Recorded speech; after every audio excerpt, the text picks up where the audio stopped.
Still a few stages of verification to go, but it's looking increasingly likely that we'll steal a base by double jumping to Unity 6. Released Bonelab is in 21, unreleased is in 22, getting to 6 represents bonus tech, another year of support, and one less time mods break. Now on the surface this sounds like good news, and it is, but looking a little deeper I do have some slight worries which we'll get into. Overall though, this news is great and I hope people are happy about this, although if the thing I'm worried about is the case, then there's plenty to be worried about. Let's start off with the good. I think skipping a patch 7 and jumping straight to patch 8 is a good thing. Unity versions I'd imagine result in a more major destruction of mods, so going ahead and skipping one of these mod deaths altogether is a good thing. Only when done in moderation though. We're not dying for patch 7, we can wait for 8. There's a lot of good mods right now, so killing it right now would kind of be a little annoying. I mean, it's gonna die anyway, we're gonna lose it all anyway, so might as well get it over with if we can, but waiting a little longer isn't gonna hurt in this case as long as it doesn't take 30 years. We can wait a little longer, so long as it's not too long. We can wait, we'll survive, it's okay. Although, still not really any information about what is in patch 7, or rather, what was gonna be included with patch 7 specifically.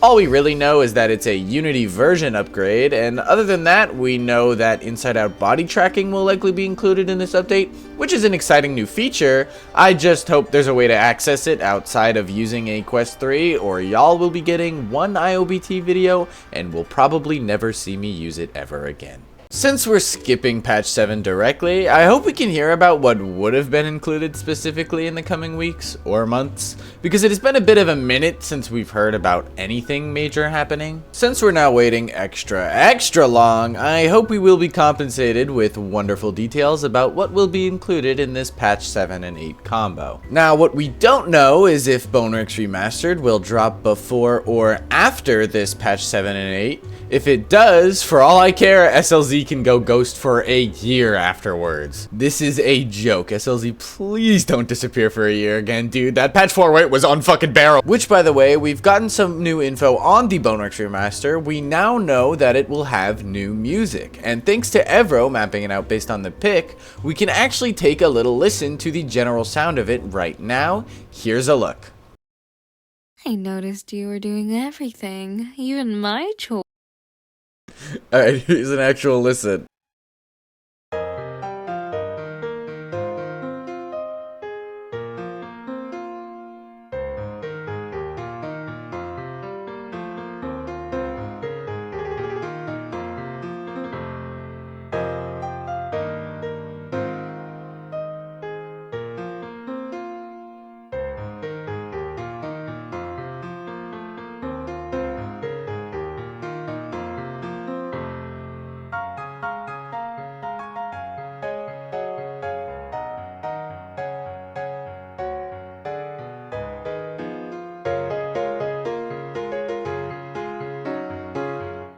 Now it's a little hard to tell how good this song will actually be in-game just based off this little motif, but I've got no doubt it'll be a banger because Michael literally has never missed. Every single song he makes is a fucking masterpiece. I don't know what's, like, where they found this guy is crazy. Our final positive of the tweet, getting back on track, we're getting bonus tech.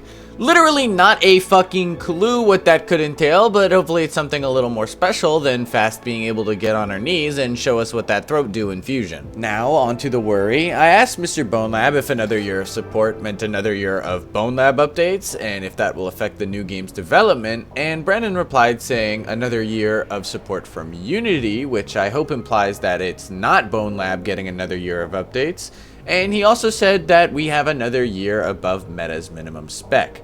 I have no clue what that means. I presume it's related to IOBT, or I haven't sniffed enough glue lately to figure it out. Final thing he says is, time will tell you about everything else, which I presume is related to the question about the next game. So then, Mini Squaggle Bop, what's the worry? Well, I worry that these Bonelab updates are majorly taking time away from the next full big SLZ title. We know the team isn't that big, consisting of somewhere around 20 people, so there's not exactly a whole lot of people to go around updating Bonelab and then another set to go work on the game, unless the team has maybe grown or something has happened behind the scenes that we don't know about. We've almost had 3 years of Bonelab at this point, and the next game has only just started production. It's a little sad to think that the earliest we'll see the next game will probably be in 2028, in which case I'll have already grown pubic hairs that are gray and I'll be a dinosaur by then. It's a little sad, but at the very least we'll have Boneworks Remastered to keep us company in the meantime. Back to the positives though, Brandon made a tweet a while ago expressing his excitement for IOBT, which is really interesting and makes me a little hopeful that it'll be better than I'm expecting. But honestly, I don't see it being anything more than a cool addition, especially in a game where NPCs walk slowly towards you and fall over. Although Brandon is clearly really excited for IOBT because he has been tweeting about it a lot. Again, I don't know if I'm crazy, but I really don't think IOBT is gonna be that insane of a game changer. I mean, again, we will see in time. This year is the plan, but it can't possibly be that crazy, right? Like, am I crazy? Am I insane? It's not full body. I can't kick the NPCs. It's just some torso tracking. Finally here, we have some form of potential vague idea of the production cost of the next SLZ game. Thanks to a reply, we know SLZ can justify a $10 million budget for a big main title. That breaks even at 416,000 sales if the game is $40, and honestly, I think for a big new title by Stress Level 0, I think they could make that fairly easily if the game is exciting enough. I'm presuming Bonelab made that much if that's the budget that can be justified, so it really should be pretty easy to get to as long as the next game is exciting. All they really need to do is show us functional NPCs and drive home the fact that it's a full mainline game with 100% focus on the main story, or multiplayer maybe. Whether B-Side will do that, who the hell knows, but if they're worried about making profit, I'd hope that means we see them trying their best. That's all the new information we have about Bonelab and Boneworks for the past like 3 months. Sort of all smashed together into this one video. I'm really hoping that we hear some new stuff about the upcoming updates soon, and that Boneworks Remastered isn't too far away, as that's definitely the main exciting bit for me, and I'm sure most of you guys as well, since that's new content we'll be able to actually play right away when it releases.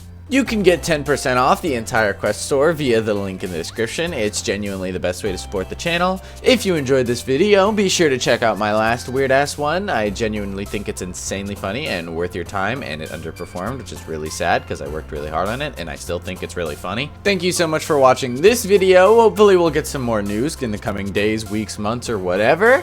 And I will catch you next time, fat bitches. Bye!